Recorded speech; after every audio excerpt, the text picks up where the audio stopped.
Pernah kepikiran nggak sih apa sebetulnya inti perbedaan antara Sunni dan Syiah? Ini bukan cuma soal sejarah kuno loh, tapi sebuah pertanyaan yang membentuk dunia kita sampai detik ini. Yuk, kita telusuri bareng-bareng akarnya untuk paham gimana semua ini bermula.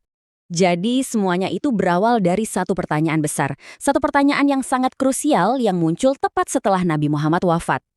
Dan jawaban atas pertanyaan ini ternyata nggak cuma memecah komunitas muslim saat itu, tapi juga melahirkan dua cabang terbesar dalam Islam yang kita kenal sekarang. Dan disinilah dalam pencarian jawaban atas pertanyaan kepemimpinan itu, kita menemukan titik awal perbedaannya. Ini bukan sesuatu yang terjadi dalam semalam ya. Ini adalah sebuah proses yang dimulai dari sebuah dilema politik yang sangat-sangat fundamental.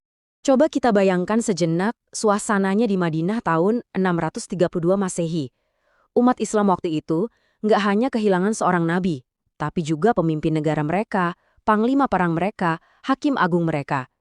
Ada kekosongan kepemimpinan yang luar biasa besar, baik secara spiritual maupun politik. Dan itu harus segera diisi. Nah, di tengah kebingungan itu muncullah dua pandangan utama.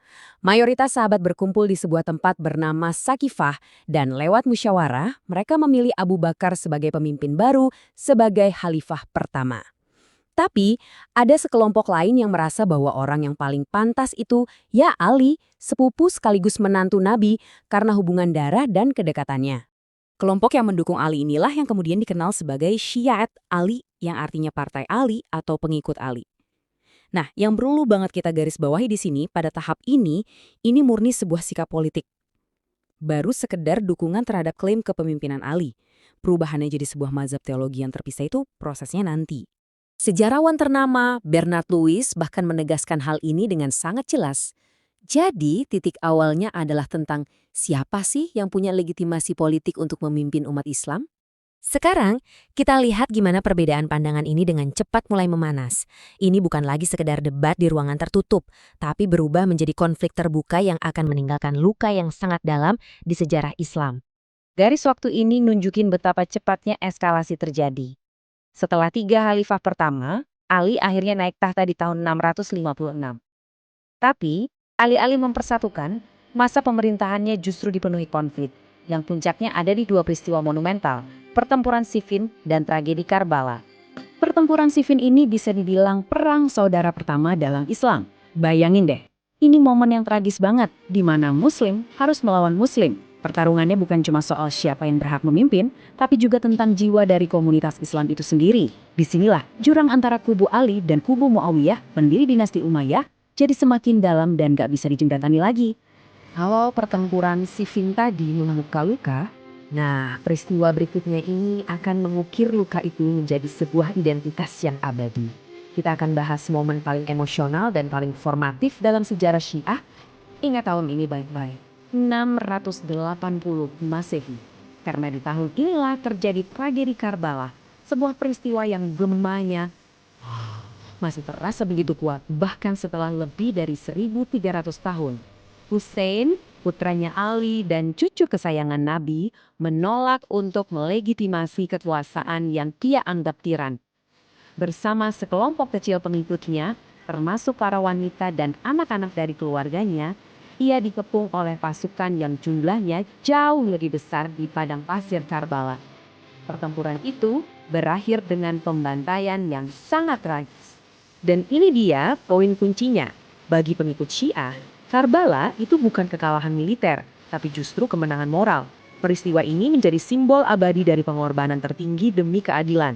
Narasi perlawanan terhadap kezaliman inilah yang terus diperingati setiap tahun dalam ritual Asyura, dan terus menginspirasi banyak gerakan hingga hari ini. Nah, dari tragedi sejarah inilah lahir sebuah konsep teologis yang menjadi jantung keyakinan Syiah dan benar-benar membedakannya dari Sunni. Mari kita pahami konsep yang disebut imam. Oke, disinilah letak perbedaan teologis yang paling fundamental. Bagi Sunni, khalifah itu adalah pemimpin politik yang dipilih oleh umat. Perannya lebih bersifat administratif, mengurus negara. Tapi beda cerita di Syiah. Bagi mereka, imam adalah pemimpin spiritual sekaligus politik yang ditunjuk langsung oleh Tuhan dan mewarisi otoritas serta pengetahuan khusus langsung dari Nabi. Cendekiawan Sayyid Hussein Nasrar menjelaskannya dengan sangat pas. Imam itu bukan sekedar administrator negara. Dalam keyakinan Syiah, mereka adalah pemandu spiritual yang suci, penafsir sejati ajaran agama, dan penjaga pesan ilahi. Tapi jangan salah ya, Syiah itu sendiri nggak cuma satu jenis atau monolitik. Sama seperti tradisi besar lainnya, ada keragaman juga di dalamnya. Sekarang kita lihat 3 cabang utamanya. Pertama, dan ini yang paling besar, adalah 12 imam atau Itsna Asyariyah. Inilah cabang yang dianut oleh mayoritas Muslim Syiah di dunia, terutama di negara seperti Iran dan Irak. Keyakinan inti mereka berpusat pada garis suci 12 imam dan penantian akan kembalinya imam terakhir, Sang Mahdi, sebagai juru selamat di akhir zaman. Selanjutnya ada Ismailiyah. Wah, ini sejarahnya keren banget loh. Mereka pernah mendirikan Kekaisaran Fatimiyah yang sangat megah di Mesir. Fokus mereka sangat kuat pada makna batin atau esoteris dari Al-Quran, dan pemimpin spiritual mereka saat ini dikenal secara global sebagai Aga Khan. Dan yang ketiga, Zaidiyah, yang mayoritasnya ada di Yaman. Uniknya, mereka ini sering dianggap sebagai jembatan teologis antara Syiah dan Sunni.